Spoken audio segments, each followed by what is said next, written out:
الحمد لله نحمده ونستعينه ونستغفره ونعوذ بالله من شرور أنفسنا ومن سيئات أعمالنا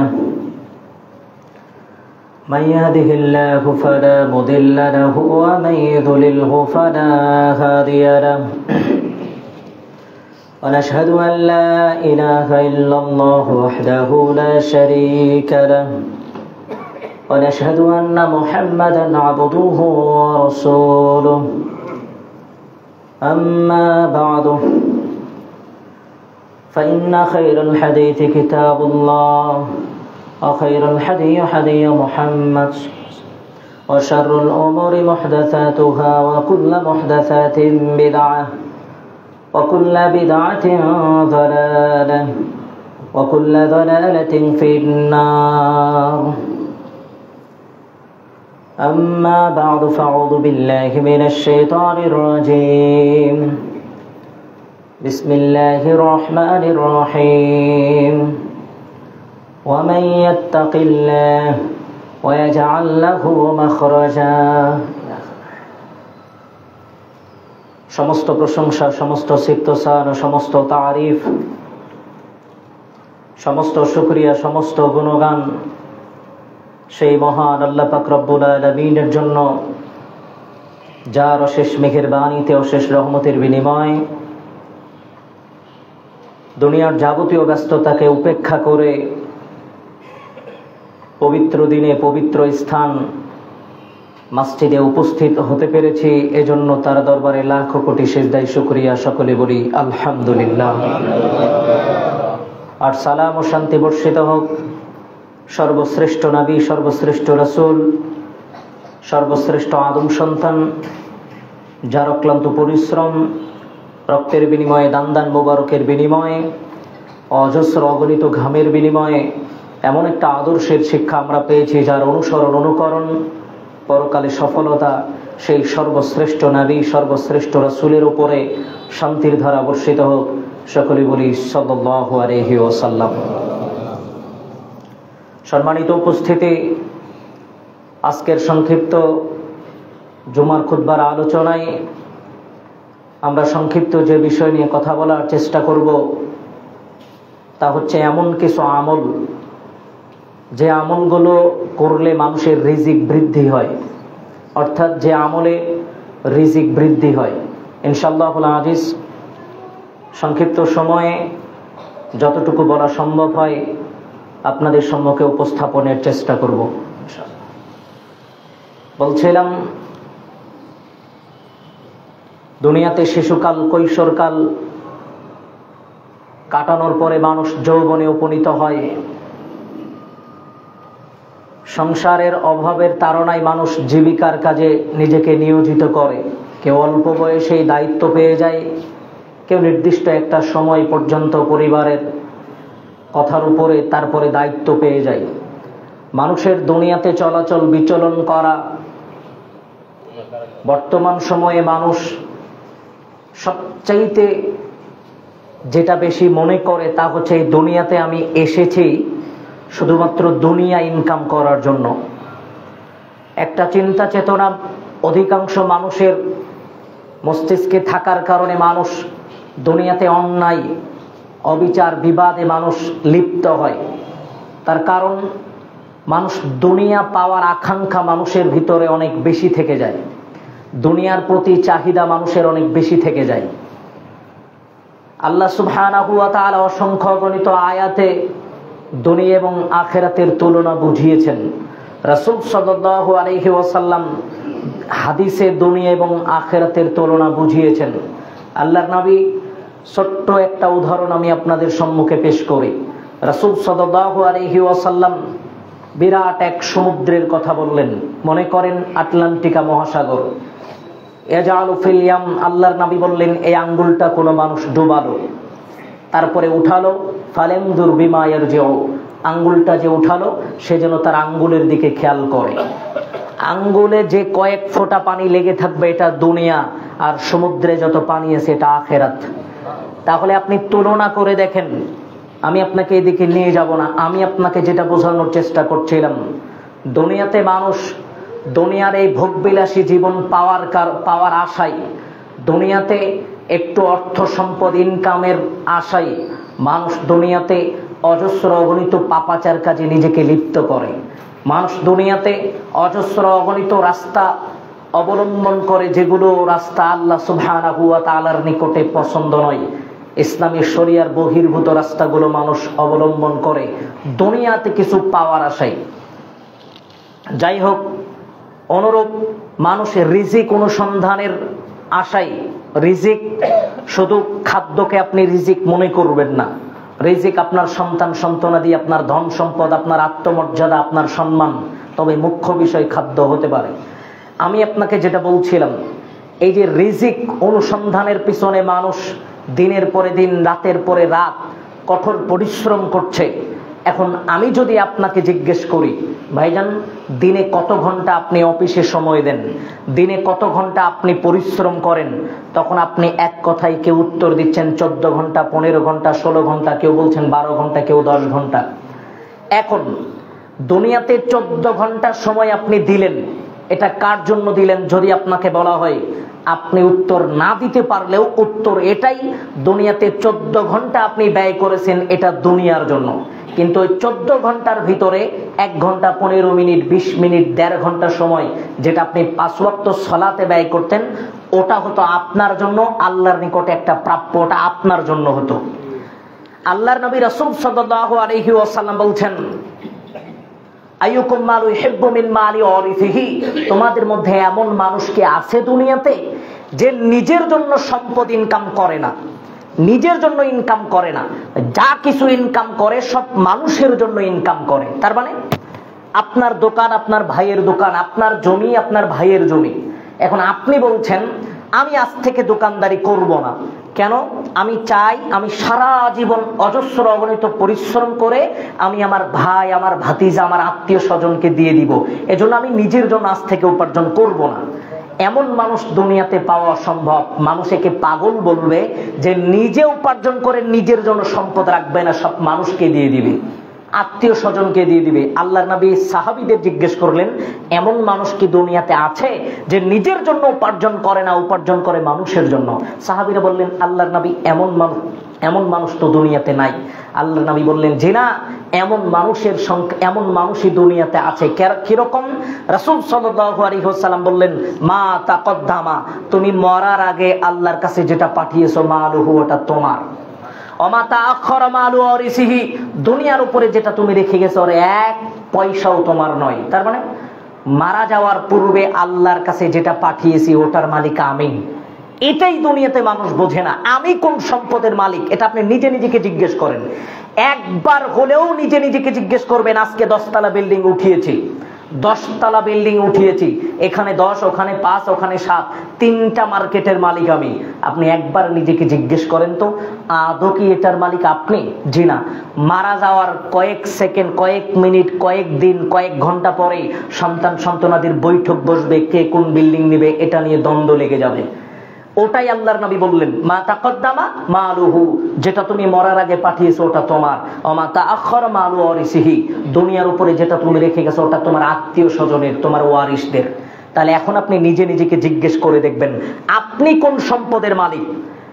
মানুষ যদি এটা বুঝতে পারে যে আমি আমার জন্য কতটুকু ইনকাম করলাম, আমি আমার জন্য কতটুকু সম্পদ উপার্জন করলাম, আমি আমার জন্য কি করলাম, এটা যদি একবার নিজেকে জিজ্ঞেস করতে পারে। আপনি জিজ্ঞেস করেন আপনাকে যে আমি আমার জন্য কি করলাম। আমার জন্য মানে আমি যদি 5 ওয়াক্ত সালাত আদায় করি তাহলে আমি আমার জন্য কিছু করলাম, কিন্তু আজান হয়েছে তারপরেও দোকানদারি করছি, আজান হয়েছে তারপরেও জমিতে কাজ করছি, আজান হয়েছে তারপরেও কর্মব্যস্ততায় আছি। তাহলে বুঝতে হবে কর্মব্যস্ততায় আছেন আজানের পরে, ওটা আপনার জন্য, ওটা দুনিয়ার মানুষের জন্য, কিন্তু আজানের পরে যদি সলাতে যান ওটা আপনার জন্য। এতটুকুতে আপনি বুঝতে পারবেন, এটা আমি মনে করছি। এর জন্য এর বেশি আর বলার প্রয়োজন বোধ মনে করছি না। আমি যেটা আপনাকে বলতে চাচ্ছিলাম, আজকে দুনিয়াতে মানুষ নিজের জন্য কতটুকু করলে এটা প্রতিটা মানুষকে ভেবেচিন্তে দেখতে হবে। এজন্যই আমরা আপনাকে বোঝানোর চেষ্টা করছিলাম, দুনিয়াতে মানুষ রিজিকের পিছনে ছুটতে কখন যে তার দাড়ি পেকে সাদা হয়ে গেছে মানুষ বুঝতেই পারেনি। মানুষ দুনিয়ার পিছনে ছুটতে কখন যে তার বয়স 60 ঊর্ধ্ব হয়ে গেছে মানুষ বুঝতেই পারেনি। রিজিকের দুনিয়ার পিছনে ছুটতে কখন যে তার যৌবনকাল অতিক্রম করেছে এটা মানুষ বুঝতেই পারেনি। এজন্য আপনি দুনিয়াতে রিজিক অনুসন্ধানের পিছনে নিজের সময় ব্যয় করছেন। তার আগে আপনাকে আরেকটা কথা বলি, দুনিয়াতে মানুষ রিজিকের পেছনে ছোটে না, এটা আমরা মনে করি আমরা রিজিককে কেড়ে নিচ্ছি, কিন্তু না, রিজিক আপনার পিছনে ছুটছে। দুনিয়ার যে কোনো প্রান্তে আপনি যান, যেটা লেখা আছে রিজিক, যেতটুকু আপনার ওই ভাত যদি লেখা থাকে 1 চাল, ওটা না খাওয়া পর্যন্ত আপনি মারা যাবেন না, এটা মনে রাখতে হবে। যাই হোক, আমরা মূল আলোচনায় যেতে চাচ্ছিলাম। আমরা সংক্ষিপ্ত আলোচনায় আজকে আপনাদেরকে যেটা বোঝানোর চেষ্টা করব ইনশাআল্লাহুল আজিজ, তা হচ্ছে দুনিয়াতে এমন কিছু আমল, যে আমলের কারণে মানুষ তার রিজিক বৃদ্ধি করতে পারে, রিজিক বৃদ্ধি হয়, এমন কিছু আমল। রাসূল সাল্লাল্লাহু আলাইহি ওয়াসাল্লামের হাদিস, আল্লাহ সুবহানাহু ওয়া তাআলার আয়াত দ্বারা আমরা অনেকগুলো আমল পাই, যে আমলগুলোর মাধ্যমে মানুষ তার রিজিক বৃদ্ধি করতে পারে।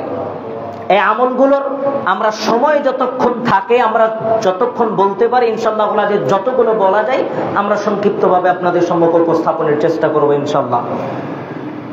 1 নম্বরে আমরা যেটা উপস্থাপন করতে পারি তা হচ্ছে তাকওয়া অর্জন করা, আল্লাহ ভীতি অর্জন করা। আল্লাহ ভীতি অর্জন করার মধ্য দিয়ে মানুষ তার রিজিক বৃদ্ধি করতে পারে। আল্লাহ ভীতি মানে এটা নিয়ে দীর্ঘ আলোচনা, আমি আপনাকে শুধু সংক্ষিপ্তভাবে একটা হাদিস, একটা আয়াত অথবা দুই একটা আয়াত হাদিস দিয়ে আপনাকে বোঝানোর চেষ্টা করব ইনশাআল্লাহ। আল্লাহ সুবহানাহু ওয়া তাআলা সূরাতুত তালাকের কয়েকটা আয়াত, প্রথম দিকের কয়েকটা আয়াতে, দুইয়ের পরের কয়েকটা আয়াতে আল্লাহ একই কথা ব্যক্ত করেছেন। আল্লাহ সুবহানাহু ওয়া তাআলা বলছেন, ওয়ামাইয়াত্তাকিল্লাহ, দুনিয়াতে যেই মানুষটা আমি আল্লাহ আমাকে ভয় করে চললো, দুনিয়াতে যেই মানুষটা আমি আল্লাহ আমার ভয়ে দুনিয়া অতিক্রম করলো, দুনিয়াতে বিচরণ করলো, চলাফেরা করলো, ওয়াজাআল লাহু মাখরাজা, সহজ কথায় আল্লাহ তার চলার রাস্তাকে সহজ করে দিবেন। যে কোনো রাস্তা আপনি অতিক্রম করেন, অর্থাৎ ব্যবসা বাণিজ্য করবেন, কর্মজীবনে পা রাখবেন, যে কোনো কাজে আপনি বের হন, ওয়াজাআল লাহু মাখরাজা, আল্লাহ আপনার সামনের রাস্তাগুলোকে সহজ করে দিবেন। শুধু তাই নয়, আল্লাহ সুবহানাহু ওয়া তাআলা বলছেন, ওয়ায়ারযুকুহু মিন হাইসু লা ইয়াহতাসিব, আমি আল্লাহ তাকে বেহিসাবি রিজিক প্রদান করব, রিজিকের চিন্তা তাকে করতেই হবে না। সুবহানাল্লাহ। মানুষ এটা বুঝতে পারে না। দেখেন, এটা আল্লাহ সুবহানাহু ওয়া তাআলার ঘোষণা, এটা আপনার আমার কোনো ঘোষণা নয়, এটা আপনার মালিক, আপনার রবের ঘোষণা। আজ আপনি সম্পদের মোহে পড়ে দুনিয়ার পিছনে ছুটছেন, আল্লাহকে ভয় করছেন না, অথচ আল্লাহ বলছেন, ওয়ামাইয়াত্তাকিল্লাহ, দুনিয়াতে যারা আমি আল্লাহ আমার ভয়ে চলবে। আল্লাহর ভয়ে চলা মানে সুদ ছেড়ে দিল, ঘুষ ছেড়ে দিল, অন্যায় অবিচার ছেড়ে দিল, অপরের জমি জমা আত্মসাৎ করেছিল তা ফিরিয়ে দিল, মানুষের সম্পদ লুণ্ঠন করেছিল তা ফেরত দিল, যাবতীয় ব্যবসা বাণিজ্যের ক্ষেত্রে অন্যায় পথ অবলম্বন করেছিল সেগুলো ছেড়ে দিল। এটাই হচ্ছে আল্লাহর ভয়। আল্লাহর ভয়ে মসজিদে আসলো, আল্লাহর ভয়ে মোনাজাতে সেজদাই, আল্লাহর ভয়ে জায়নামাজে দুই এক ফোঁটা চোখের অশ্রু ঝরালো। আল্লাহ সুবহানাহু ওয়া তাআলা বলছেন, ওয়ায়ারযুকুহু মিন হাইসু লা ইয়াহতাসিব, আমি আল্লাহ তাকে বেহিসাবি রিজিক প্রদান করব, রিজিকের চিন্তা তাকে করতে হবে না। আল্লাহ সুবহানাহু ওয়া তাআলা আপনাকে বলছেন, তাহলে আপনি আল্লাহর ভয়ে দুনিয়াতে চলেন। দেখেন, একটা উদাহরণ আপনাকে বলি। মারিয়াম আলাইহিস সালাতু ওয়াস সালাম চার দেয়ালের ভিতরে খালুজান তাকে বন্দী রেখে চলে গেছে। খালুজান যাতায়াত করে, নবী খালুজান যাতায়াত করে। খালুজান এসে বলছে, কি ব্যাপার মারিয়াম, আন্না লাকি হাদা, ও মারিয়াম, তোমার নিকটে যেই ফলগুলো দেখছি, প্রথম কথা এই ফল তো আমি তোমাকে দেইনি, মানে আমি ছাড়া তো এখানে কেউ যাতায়াত করে না, তিনি ছাড়া তো যাতায়াত কেউ করে না, আমি তো এই ফল দেইনি। দ্বিতীয় কথা, বেমৌসুমি ফল তুমি কোথায় পেলে? মৌসুমি, এটা তো এই মৌসুমের ফল নয়। মারিয়াম আলাইহিস সালাতু ওয়াস সালাম বলছেন, ও খালুজান, হুয়া মিন ইনদিল্লাহ, সপ্ত আসমানের উপরে আমার যে আল্লাহ আছে, উনি যদি কাউকে খাওয়ানোর ইচ্ছা করে, উনি যদি কাউকে দেওয়ার ইচ্ছা করে, আরে চার দেয়াল কেন, সপ্ত আসমান ভেদ করেও খাবার তার নিকটে পৌঁছাবে। এটা আল্লাহ সুবহানাহু ওয়া তাআলার ওয়াদা, আল্লাহ আপনাকে খাবার দিবেন, আপনি আল্লাহর ভয়ে দুনিয়াতে চলেন। আমরা এটা বুঝতে পারি না আজকে দুনিয়াতে। মানুষ বলছে, আমি অভাবের তাড়নায় পথ অবলম্বন করেছি, মানুষ বলছে আমি অভাবের তাড়নায় চলতে পারছি না, আমি এটা করছি। জেনে ভাইজান, দুনিয়াতে আল্লাহর ভয়ে চলেন। আল্লাহর ভয় পাওয়া ব্যক্তির মর্যাদা অনেক বেশি দুনিয়াতে। আল্লাহর নবীকে জিজ্ঞেস করা হলো, ইয়া রাসূলুল্লাহ, মান আকরামুন নাস, দুনিয়াতে এমন এক মানুষের কথা বলেন যেই মানুষটার মর্যাদা আল্লাহর নিকটে, অর্থাৎ যেই মানুষটাকে আল্লাহ অনেক বেশি ভালোবাসেন, অনেক বেশি পছন্দ করেন, যার মর্যাদা আল্লাহর কাছে অনেক বেশি। আল্লাহর নবী বললেন, ওয়া আত্কাকুম, যার যত বেশি তাকওয়া, যার ভিতরে যত বেশি আল্লাহ ভীতি, যে যত বেশি আল্লাহকে ভয় করে, সেই ব্যক্তি তত বেশি আল্লাহর কাছে মর্যাদাপন ব্যক্তি, ভালোবাসার ব্যক্তি। তাহলে দুনিয়াতে আল্লাহর ভয়ে যারা চলে, শুধু এটাই নয়, আল্লাহ স্পষ্ট ভাষায় বলছেন, ওয়ালিমান খাফা মাকামা রাব্বিহি জান্নাতান, যারা দুনিয়াতে আল্লাহর ভয়ে কান্নাকাটি করে, দুনিয়াতে আল্লাহর ভয়ে চলে, দুনিয়াতে আল্লাহর ভয়ে পাপাচার ছেড়ে দেয়, ওয়ালিমান খাফা মাকামা রাব্বিহি জান্নাতান, আল্লাহ তাকে একটা না দুটো জান্নাত দান করবেন। আল্লাহ তাকে দুটো জান্নাত দান করবেন দুনিয়াতে যারা আল্লাহর ভয়ে চলবে। আল্লাহর ভয়ে পাপ ছেড়ে দেন, বাকিটুকু আল্লাহর দায়িত্বে, এটা আপনি ছেড়ে দেন, এটা আপনি মনে করে নেন। আপনি দুনিয়াতে আল্লাহর ভয়ে পাপাচার ছেড়ে দেন, দুনিয়াতে আল্লাহর ভয়ে আপনি অন্যায় অবিচার ছেড়ে দেন, দুনিয়াতে আল্লাহর ভয়ে মসজিদের নিকটবর্তী হন, আল্লাহ রাস্তায় পা বাড়ান, বাকি চিন্তাটুকু আল্লাহ সুবহানাহু ওয়া তাআলা নিয়ে নিয়েছেন। আল্লাহ অন্য আয়াতে এটাও বলছেন, ওয়াজআল্লাহু মিন আমরিহি ইসরা, ওই একই কথা, আল্লাহ তার প্রত্যেকটা কাজকে সহজ করে দিবেন, প্রতিটা কাজকে আল্লাহ আপনার জন্য সহজ করবে। যাই হোক, আমরা যেটা বলতে চাচ্ছিলাম, মানুষ তার তাকওয়ার ভিত্তিতে আল্লাহ সুবহানাহু ওয়া তাআলার নিকটে যেমন মর্যাদা পায়, অনুরূপ তাকওয়াশীল হওয়ার কারণে মানুষ তার রিজিক বৃদ্ধি করতে পারে। আল্লাহ সুবহানাহু ওয়া তাআলা তার রিজিক বৃদ্ধি করে দেন। তাকওয়ার অনেক ঘটনা আপনার আমার জানা আছে। মানুষ সাহাবায়ে কেরাম আল্লাহকে কেমন ভয় করতেন এটার ইতিহাস আপনারা অনেক জায়গায় শুনেছেন। আমি আপনাকে সেদিকে নিয়ে যেতে চাচ্ছি না, শুধু বলতে চাচ্ছিলাম দুনিয়াতে আল্লাহর ভয়ে চলেন। ওই যে একটা সাহাবীর কথা না বললে নয়, আল্লাহর নবীর নিকটে আসলেন, আসার পরে বললেন, ইয়া রাসূলুল্লাহ তাহিরনি, আমাকে পবিত্র করে দেন। আল্লাহর নবী বললেন, যাও বাড়িতে চলে যাও, আল্লাহর কাছে ক্ষমা চাও, আল্লাহ তোমাকে ক্ষমা করবে। বাইদিন কিছু দূরে গেছে, আবার এসেছে, কিছু আল্লাহর নবী আবার ফিরিয়ে দিয়েছেন, আবার গেছে, আবার আসছে, আবার ফিরিয়ে দিয়েছেন। চতুর্থবারে আল্লাহর নবী বললেন, ফিমা উতাহিরুকা, কি কারণে নিজেকে অপবিত্র মনে করছো? উনি বলছেন, মিনাজ জিনা। আল্লাহর নবী, শয়তানের প্ররোচনায় আমি জেনা করে ফেলেছি, নিজেকে বড় অপবিত্র মনে হচ্ছে, আমাকে পবিত্র করে দেন। আল্লাহর নবী আশ্চর্য হলেন, বলে কি? জেনার সাক্ষ্য দিলে তার শাস্তি হবে মৃত্যুদণ্ড। নিজের মৃত্যু জানার পরও কি করে একজন মানুষ এই কথা বলতে পারে? আল্লাহ নবী সাহাবীদেরকে বললেন, আবিহি জুনুন, দেখো তো লোকটাকে পাগল নাকি? আশারিবা খাম, দেখো তো লোকটাকে মদ পান করেছে নাকি? সাহাবীরা বললেন, পাগলও না, মদও পান করেনি। তারপরে তাকে রজম করার আদেশ দেওয়া হলো, হত্যা করার আদেশ দেওয়া হলো।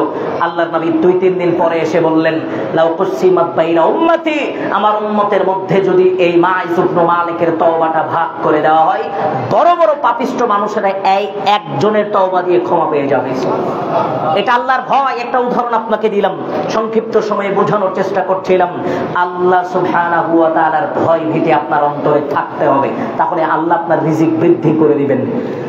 দ্বিতীয় নম্বরে আমরা যে কথাটা বলতে পারি তা হচ্ছে তাওয়াক্কুল, আল্লাহর উপরে ভরসা।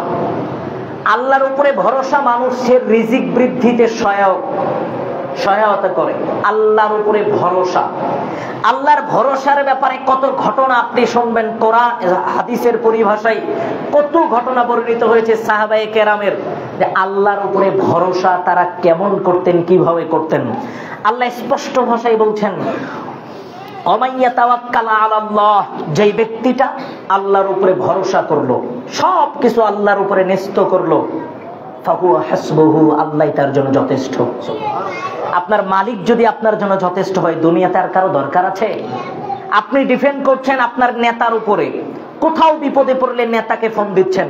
আপনি চিন্তা করছেন বড় ভাইয়ের উপরে, কোথাও বিপদে পড়লে তাকে ফোন দিচ্ছেন। মানুষ মনে করে যে আমি অমুক মানুষের উপরে ডিপেন্ড করে সমাজে চলি, সাহায্য সহযোগিতা চাই, এরকম কত পন্থা অবলম্বন করেছেন। কিন্তু মনে রাখবেন, ফাহুয়া হাসবুহু, ওই প্রতিপালক যদি আপনার সাহায্যকারী হয়, একমাত্র সাহায্যকারী হয়, আপনার জন্য যথেষ্ট হয়, দুনিয়াতে আর কিছু দরকার আপনার নাই।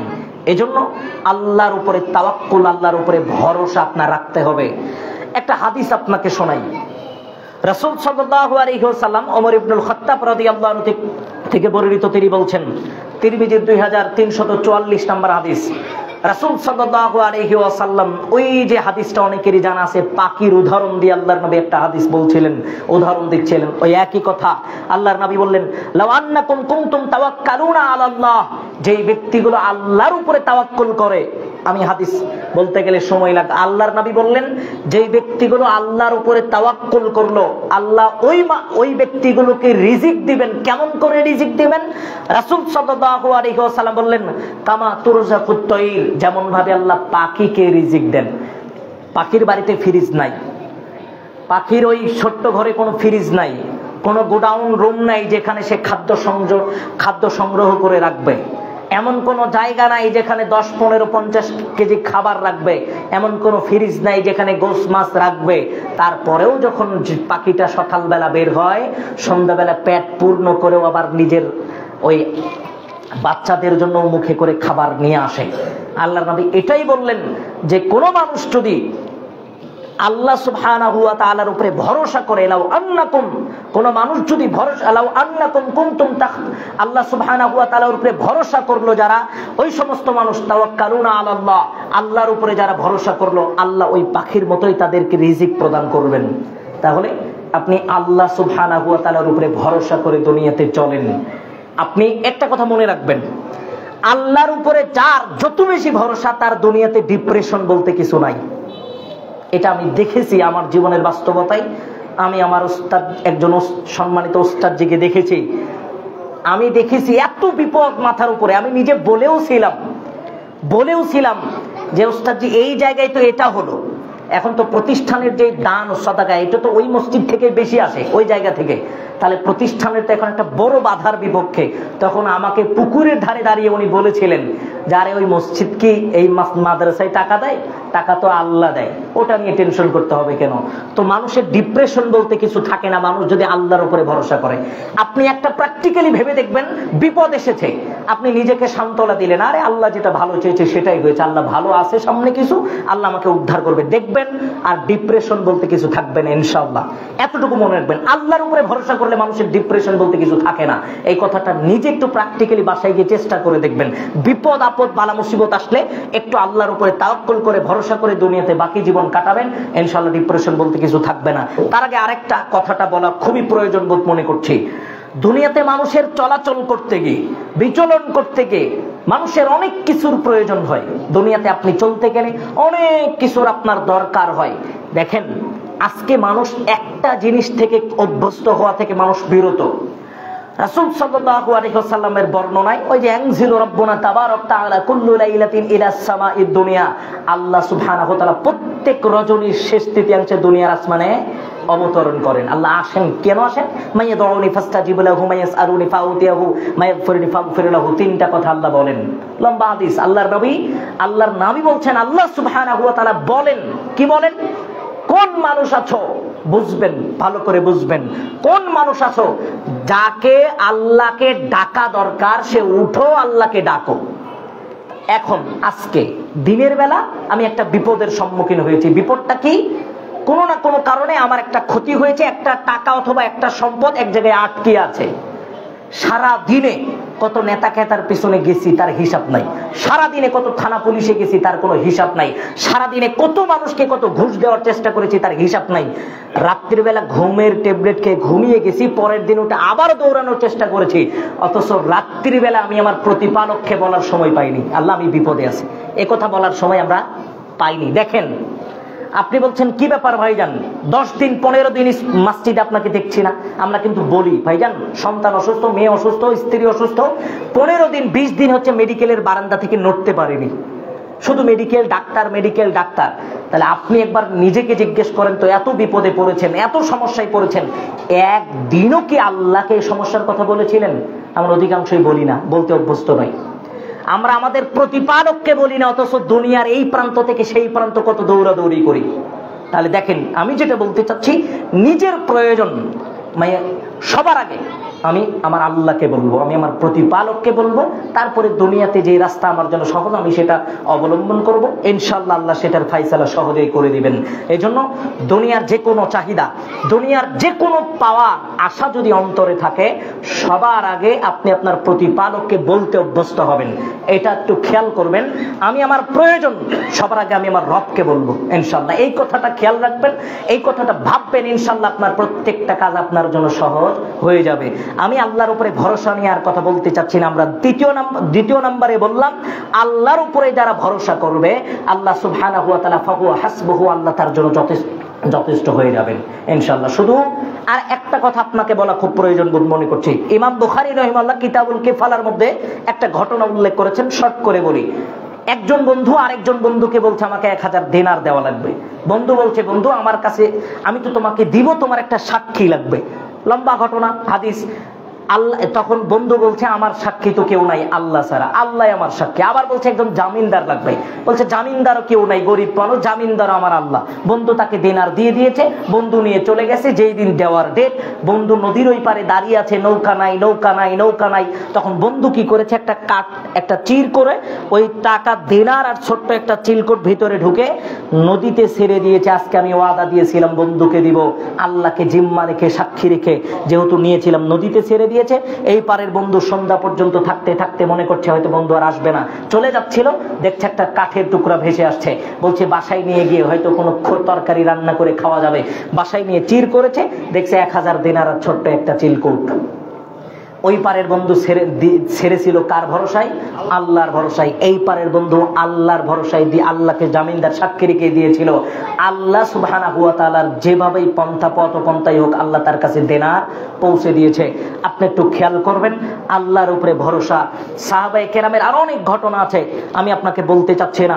আমরা তৃতীয় নম্বরে যেই কথা নিয়ে আলোচনা করব সেটা হচ্ছে তাওবা, ইস্তেগফার।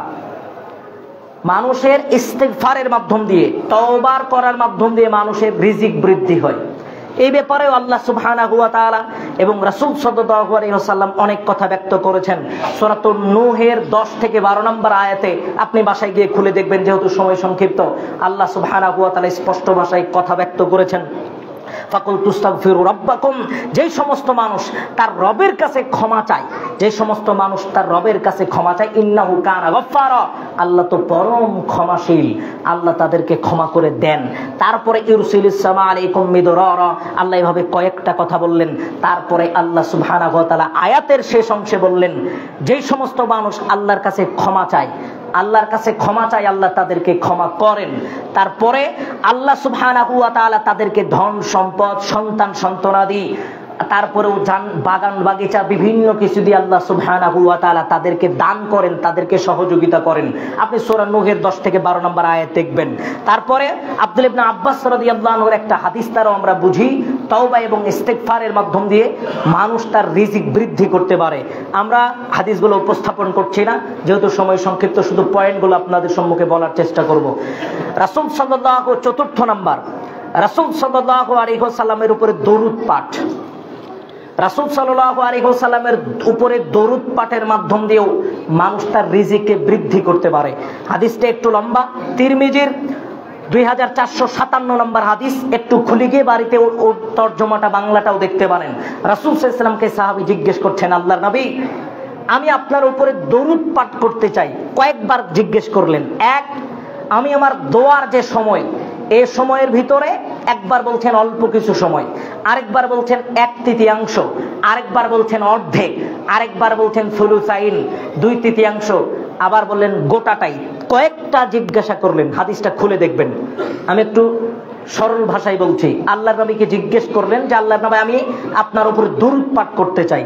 তখন আল্লাহর নবী প্রত্যেকটা কথাতে একটা করে উত্তর দিলেন, তবে পরিশেষের উত্তরটা এমন, পরের কথাগুলো, যে তুমি আমার উপরে, অর্থাৎ রাসূল সাল্লাল্লাহু আলাইহি ওয়াসাল্লাম বলছেন যে আমার উপরে দরুদ পাঠ করো, তোমার যা ইচ্ছা, মা সেইটা, তোমার যা ইচ্ছা তুমি দরুদ পাঠ করো। ফাইন যেটা, তুমি যদি বেশি পাঠ করো, আল্লাহ রাসূল সাল্লাল্লাহু আলাইহি ওয়াসাল্লাম বলছেন ফাহুয়া খায়রুন লাক, তুমি যত বেশি পাঠ করবে সেটাই তোমার জন্য তত বেশি ভালো হবে। ফাহুয়া খায়রুন লাক, তোমার জন্য ভালো। এই হাদিসের পরিভাষায় আলেম ওলামা ব্যক্ত করেছেন, রাসূল সাল্লাল্লাহু আলাইহি ওয়াসাল্লামের উপরে দরুদ, বেশি বেশি দরুদ পাঠ করলেও মানুষের রিজিক বৃদ্ধি হয়। আমরা পঞ্চম নাম্বার আলোচনা করব, তা হচ্ছে আত্মীয়দের সাথে সম্পর্ক বজায় রাখা। রিজিক সংকীর্ণ হয় আপনি যদি আপনার আত্মীয় স্বজনের সাথে হট্টগোল, বিবাদে লিপ্ত হন, তাদের সাথে সম্পর্ক চ্যুত করেন, তাহলে রিজিক সংকীর্ণ হয়ে যায়। রিজিক বৃদ্ধি হয় কিভাবে?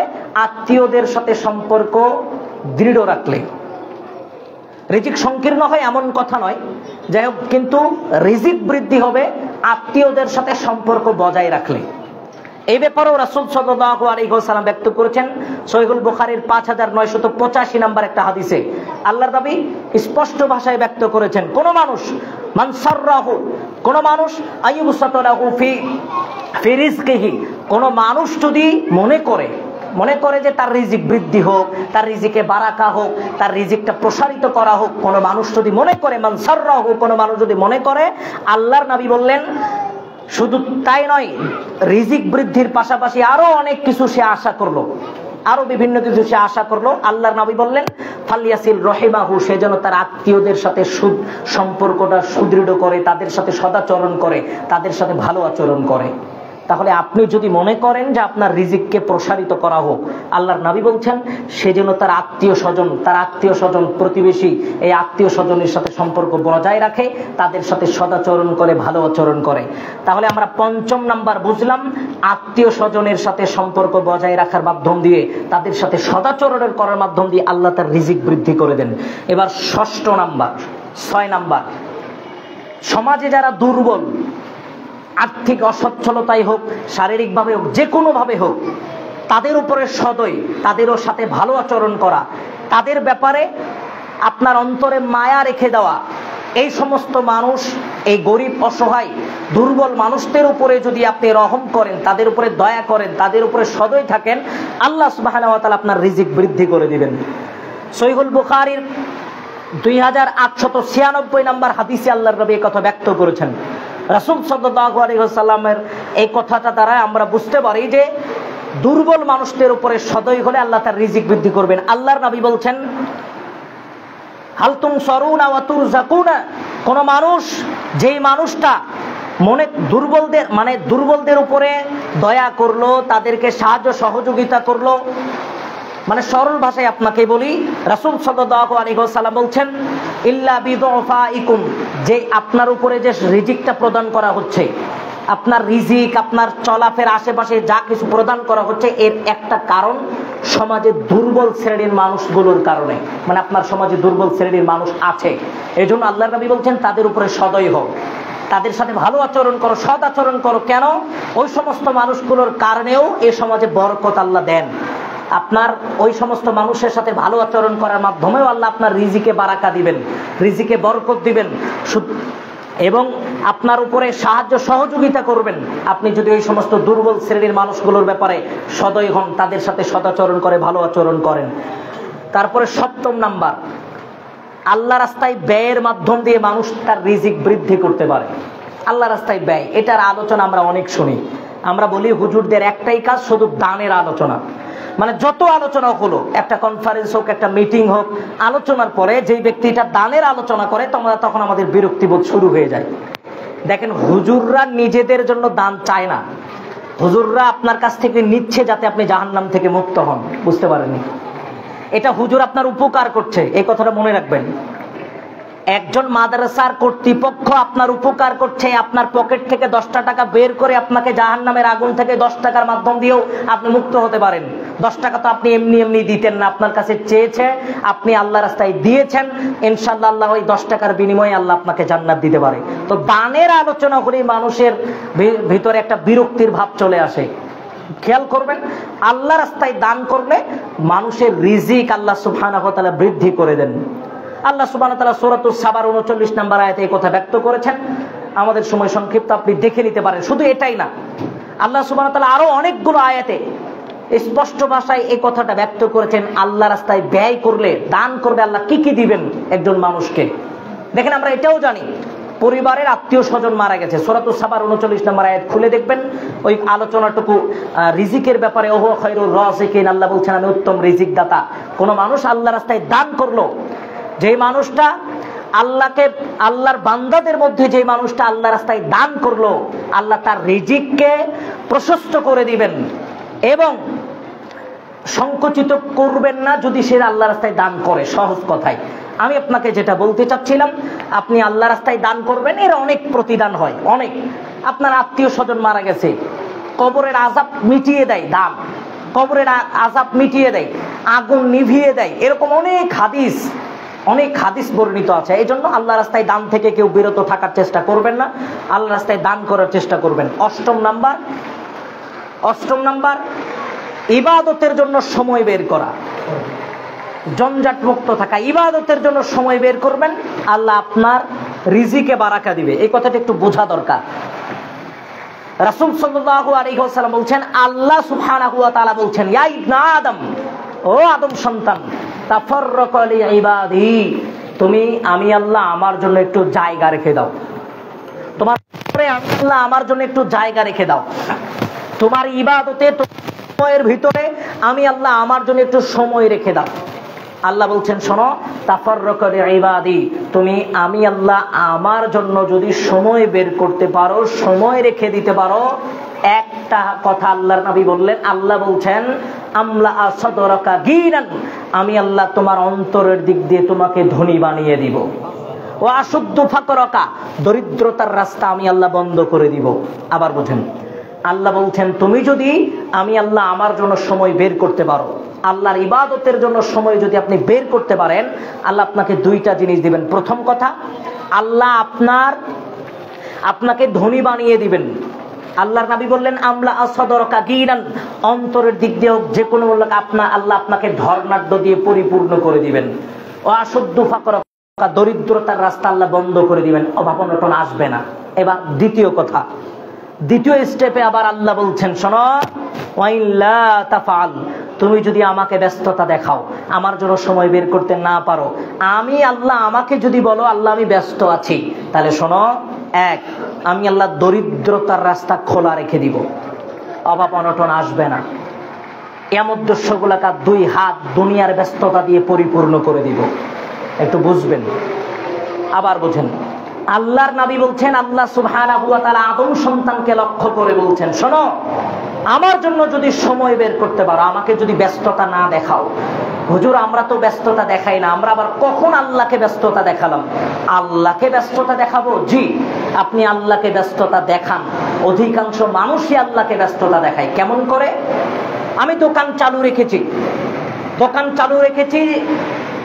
3:30 বেজে গেছে, আসরের সালাতের আজান হয়েছে। এখন আমি যদি দোকান খোলা রাখি তাহলে আমি আল্লাহকে ব্যস্ততা দেখালাম। বুঝতে পারেননি মনে হয়। মসজিদ থেকে আল্লাহ আপনাকে বলছে, ও আদম সন্তান, আরে যেই দোকানে বসে থেকে ব্যবসা করছিস ওই দোকানটাও আমি আল্লাহ তোকে দিয়েছি। যেই হাত দিয়ে মানুষকে ওজন করে দিচ্ছিস ওই হাতটাও আমি আল্লাহ দিয়েছি। যেই দুই চোখ দিয়ে ওজন খানা দেখছিস ওই দুই চোখটাও আমি আল্লাহ দিয়েছি। যেই মস্তিষ্ক খাটিয়ে ব্যবসা করছিস ওটাও আমি আল্লাহ দিয়েছি। যেই নিঃশ্বাস দেখে ব্যবসা করছিস ওটাও আমি আল্লাহ দিয়েছি। আমি তোর সেই মালিক, সেই রব যে তোকে পঙ্গু বানাইনি। আমি তোর সেই মালিক, সেই রব যে তোকে অন্ধ বানাইনি। আমি তোর সেই মালিক, সেই রব যে তোকে অসহায় বানাইনি। আমি তোর সেই মালিক, সেই রব যে তোকে রাস্তার মিসকিন বানাইনি। আমি তোর সেই আল্লাহ, সেই মালিক। আসরের সালাতের সময় হয়েছে, আমার সাথে একটু সাক্ষাৎ করে যা। আর আমি বলছি আল্লাহ আমি এখন ব্যস্ত আছি, দোকান খোলা আছি, আমি ব্যস্ততা ছেড়ে তোমার ডাকে সাড়া দিব এ সময় আমার হাতে নাই।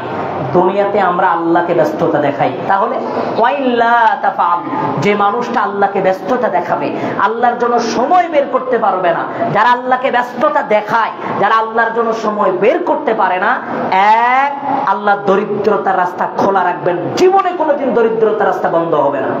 দরিদ্রতার রাস্তা বন্ধ হয় না মানে, ব্যাংক থেকে 50 লাখ টাকা নিয়ে ব্যবসা করছিলাম, ব্যবসা করতে করতে করতে করতে আজও ব্যাংকের লোন শোধ করতে পারিনি, আরেক জায়গা থেকে লোন নিতে হয়েছে। অথচ ব্যবসা আমার খুব ভালো চলছে, ব্যবসা অনেক ভালো চলে, কিন্তু ঋণ পরিশোধ হচ্ছে না। আরো দিনের পরে দিন, দিনের পরে দিন, দিনের পরে দিন ঋণ বৃদ্ধি হয়। আবার ইয়ামুদ্দুসুগুলাকা, আল্লাহ বলছেন দুই হাত দুনিয়ার ব্যস্ততা দিয়ে আমি আল্লাহ পরিপূর্ণ করে দিব। এটা আল্লাহর কথা। দুনিয়ার ব্যস্ততা মানে, হুজুর আমি যখন ঘুমাতে যাই রাত্রি 12টা বেজে যায়, তো আমার হিসাব শেষ হয় না। রাত্রি 1টা বেজে যায়, তোমার ব্যবসার কাজ শেষ হয় না। অবশেষে ঘুমের ট্যাবলেট খেয়ে তারপরে ঘুমাতে হয়, আবার সকালে উঠে দৌড়ানি শুরু। এই যে দুনিয়ার ব্যস্ততা, দুনিয়ার ব্যস্ততা দিয়ে আল্লাহ আপনাকে পরিপূর্ণ করে দিবেন এই দুই হস্তদ্বয়কে।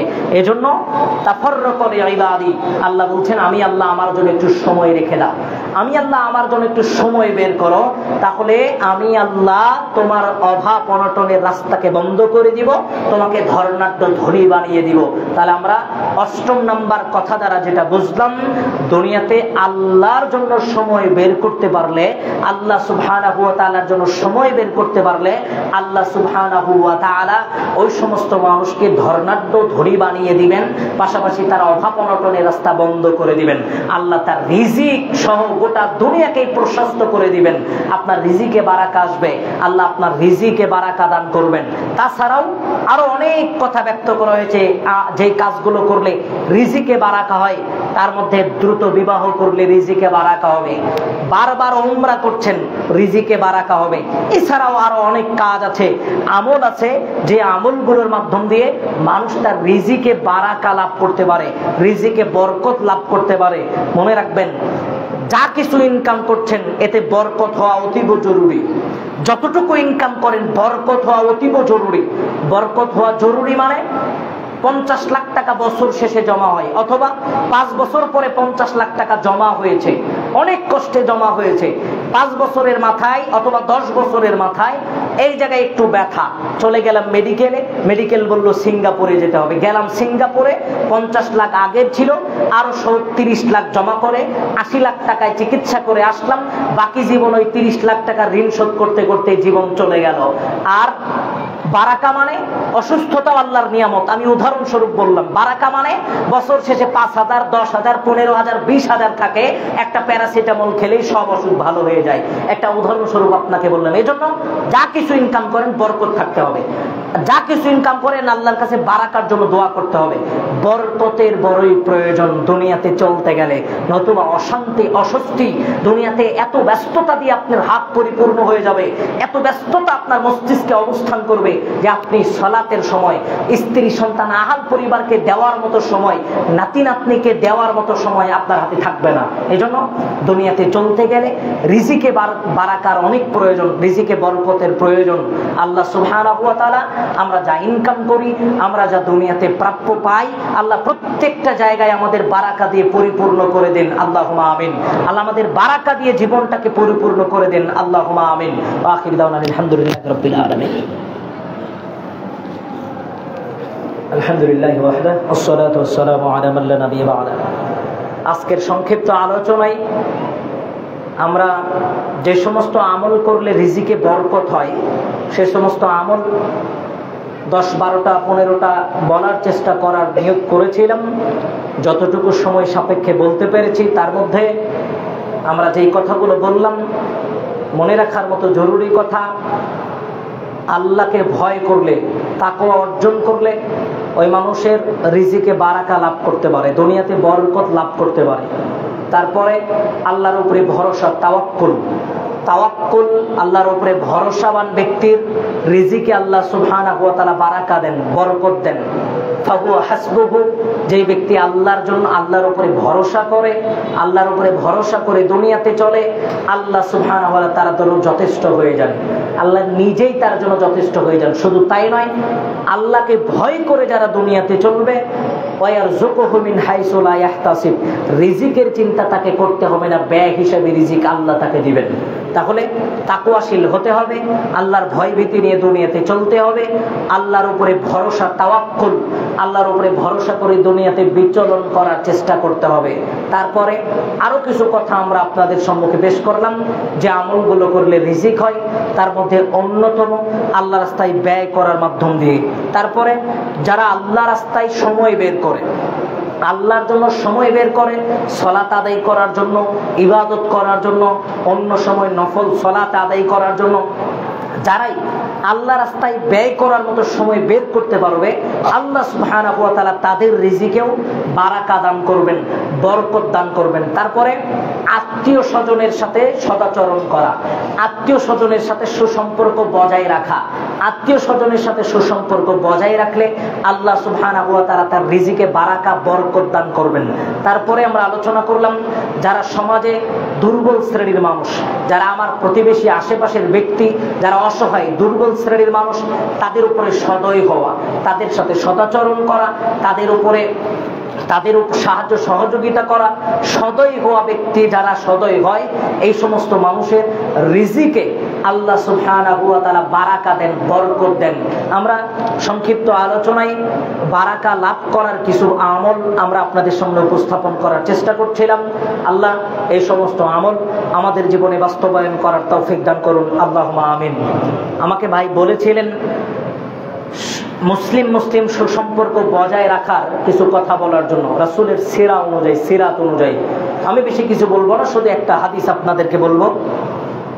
একটা মহিলার ঘটনা আপনাকে বলি। রাসূল সাল্লাল্লাহু আলাইহি ওয়াসাল্লামকে রাসূল সাল্লাল্লাহু আলাইহি ওয়াসাল্লামকে জিজ্ঞেস করা হচ্ছে, আল্লাহর নবী, একজন মহিলা প্রচুর নফল সালাত আদায় করে, নফল সিয়াম আদায় করে, দান সদকা করে, অনেক ভালো কাজ, আল্লাহর নবীকে বিবরণ শোনালেন, এই সমস্ত ভালো কাজগুলো করে, কিন্তু যারা প্রতিবেশী তাদের সাথে সদাচরণ করে না। আবার আরেকজন মহিলা নফল সালাত কম আদায় করে, নফল সিয়াম কম আদায় করে, দান সাদকা কম করে, কিন্তু প্রতিবেশীর সাথে সদাচরণ করে। আল্লাহর নবী বললেন, দ্বিতীয় শ্রেণীর মহিলাটাই জান্নাতি। সহজ কথাই, প্রতিবেশীর সাথে, আমরা যার সাথে উঠা বসা করি, আমরা যাদের সাথে চলাফেরা করি, আমরা যাদের সাথে ঘোরাফেরা করি, দেখেন অমুসলিমদের সাথেও রাসূলের আচরণ কেমন ছিল আমরা যদি একটু ইতিহাস পড়ি, মানে শুধু মুসলিম না, শুধু মুসলমান না, অমুসলিমদের সাথে রাসূলের আচরণ কেমন ছিল এটা একটু পড়বেন। আমাদের মেন্টালিটিতে কিছু কাজ করে। আমাদের যুবক ভাইদের ভিতরেও কিছু ভাই আছে যারা মুসলিমদেরকে এমন ঘৃণা করে, ততটুকু ঘৃণা বিধর্মীদেরকে করে না যতটুকু মুসলিমদের ঘৃণা করে। মানে ওর ফেসবুক পোস্টে একজন মুসলিম ব্যক্তির যত বিদ্বেষ এটা নাই, আবার একজন খেলোয়াড় অবসরে গেছে তার প্রতি যে মায়া ভালোবাসা, আবার ওই যে ভিনদেশী কোনো নাস্তিক কোনো বিধর্মী খেলোয়াড় কোনো ব্যথা পেয়েছে তার প্রতি তার যে মায়া। তাহলে এখন দেখেন তো, মানে নিজের মুসলিম ভাইয়ের প্রতি সহানুভূতি সহনশীল হওয়ার চাইতে ও বিধর্মীদের প্রতি সহনশীল সহানুভূতি বেশি দেখায়। তো আমি যেটা সংক্ষিপ্তভাবে বলবো, একটু ইতিহাস দেখবেন রাসূল সাল্লাল্লাহু আলাইহি ওয়াসাল্লাম অমুসলিমদের সাথে যারা মুসলমান ছিল না তাদের সাথে কেমন আচরণ করতেন, এটা আমাদের একটু পড়া দরকার, ইতিহাস একটু দেখা দরকার। তাহলে মুসলমানদের সাথে কেমন আচরণ করতে হবে সেটা তো আসবেই। অমুসলিমদের সাথে আল্লাহর নবীর আচরণ কেমন ছিল এটা আমাদের জানা দরকার, ইতিহাস পড়ে দেখবেন। পাশাপাশি তাহলে মুসলিমদের সাথে কেমন আচরণ হবে এটা তো আমাদের আরো গুরুত্ব দেওয়া দরকার। রাসূল সাল্লাল্লাহু আলাইহি ওয়াসাল্লাম প্রতিবেশীর সাথে আচরণের কথা ব্যক্ত করেছেন। আল্লাহর নবীকে জিজ্ঞেস করা হলো, ইয়া রাসূলুল্লাহ কাইফা লি আনা আ'লামু ইযা আহসানতু, আল্লাহর নবী কি করে বুঝবো আমি ভালো মানুষ, কেমন করে বুঝবো আমি ভালো মানুষ, আমি যে ভালো এটা আমি কেমন করে বলবো? আল্লাহ নবী ওই কথাটাই বললেন, যখন তোমার প্রতিবেশী জিরানাকা, যখন তোমার প্রতিবেশী তোমাকে লক্ষ্য করে বলবে আহসানতা, তুমি ভালো, ফাকাদ আহসানতা, তাহলেই তুমি ভালো। তাহলে আমার সাক্ষীটা না হবে আমার প্রতিবেশীর কাছ থেকে, যার সাথে উঠা বসা করি, অফিসের কলিগ হতে পারে, মসজিদ কেন্দ্রিক প্রতিবেশী হতে পারে, এলাকা কেন্দ্রিক প্রতিবেশী হতে পারে, যারাই আমার সাথে উঠা বসা করে আমি তাদের কাছে আমার ব্যাপারে জিজ্ঞেস করলে আমার সার্টিফিকেট আমি পেয়ে যাব। অনুরূপ কাইফালি আনা আ'লামু ইযা আসাতু, কি করে বুঝবো যে আমি খারাপ মানুষ? আল্লাহ নবী আমি যে খারাপ এটা আমি কি করে বুঝবো? ওই একই কথা আল্লাহ নবী বললেন, যখন তোমার প্রতিবেশী তোমাকে বলবে আসাতা, তুমি খারাপ, ফাকাদ আসাতা, তাহলেই তুমি খারাপ। তুমি খারাপ তখনই যখন তোমার প্রতিবেশী বলবে। যাই হোক, আমরা সংক্ষিপ্ত কথায় যেটা বোঝানোর চেষ্টা করছিলাম, অমুসলিমদের সাথে আল্লাহর নবীর আচরণ কেমন ছিল এটা এক ইতিহাস। আপনি ইতিহাস পড়ে দেখবেন, অনেক সুন্দর আচরণ আল্লাহর নবীর ছিল। যেমন আপনি ইতিহাস জানেন না, অনেক ব্যক্তি এসে বলছে আরে এই চেহারার মানুষ মিথ্যা কথা বলতে পারে না, চেহারা দেখার সাথে সাথে এই চেহারা দেখেও ইসলাম গ্রহণের প্রতি আকৃষ্ট হয়েছে, চেহারা দেখেও ব্যবহার তো আছে। যাই হোক, আল্লাহ সুবহানাহু ওয়া তাআলা মুসলিমদের ভিতরে ভ্রাতৃত্ববোধ বজায় রাখার তৌফিক দান করুন, আল্লাহুম্মা আমিন। আমাদের ভিতরে সংকীর্ণ থাকলে আল্লাহ সুবহানাহু ওয়া তাআলা সেগুলো দূর করে দিন, আল্লাহুম্মা আমিন। একজন মুসলিম আর একজন মুসলিমের প্রতি ভালোবাসা বৃদ্ধি করে দিন, আল্লাহুম্মা আমিন। প্রথম আলোচনায় আমরা যেটা ব্যক্ত করছিলাম, রিজিকে বারাকা। আল্লাহ সুবহানাহু ওয়া তাআলা যে সমস্ত আমল করলে রিজিকে বারাকা হয়, আল্লাহ ওই সমস্ত আমল আমাদেরকে বেশি বেশি করার তৌফিক দান করুন, আল্লাহুম্মা আমিন।